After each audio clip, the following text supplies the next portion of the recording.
Ja, ciao miteinander, da ist euer Bier aus dem wunderschönen Verlehren wieder mal. Ja, weisst, dann ist dort der Tanz in der Banase, weisst, und wir haben richtig gut gegessen, und das ist so Chili con Carne gsi, und ich hab dann unbedingt müssen einen lecken, einen grossen Rücken schnitzen, einen schiessen, nicht, aber alle WC sind besetzt gsi, und ich konnte nicht warten, und dann habe ich gewusst, dass dort der Gastgeber dort vom Tanz, der so einen schönen grossen Garten hat nebendran, dann habe ich gedacht, ja dann kannst du dort deinen Gag machen, oder?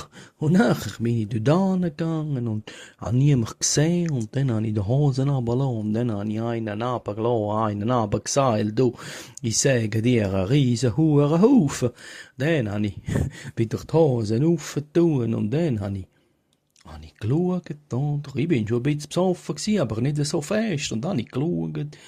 Plötzlich ist meine Hinterlassenschaft, mein Scheissdreck ist weg gewesen. Und das kann doch nicht sein. Jetzt habe ich doch da geschissen in dem schönen Garten. Wo ist denn der Kaki oder keine Ahnung? Und dann bin ich halt heim, und am nächsten Tag, das hat mich keine Ruhe gelassen, oder? Und dann bin ich dann halt zum Bartholomew, oder? Und hab gesagt, du, Bartholomew, es tut mich schon leid, gestern hier unbedingt müssen schiessen. Und dann habe ich halt in deinem Garten, aber stell dich vor, das ist nicht mehr ich hab das gestern nicht mehr gesehen. Dann sagt er, aha, bist du der gestern auf meiner Schildkröte geschissen hat?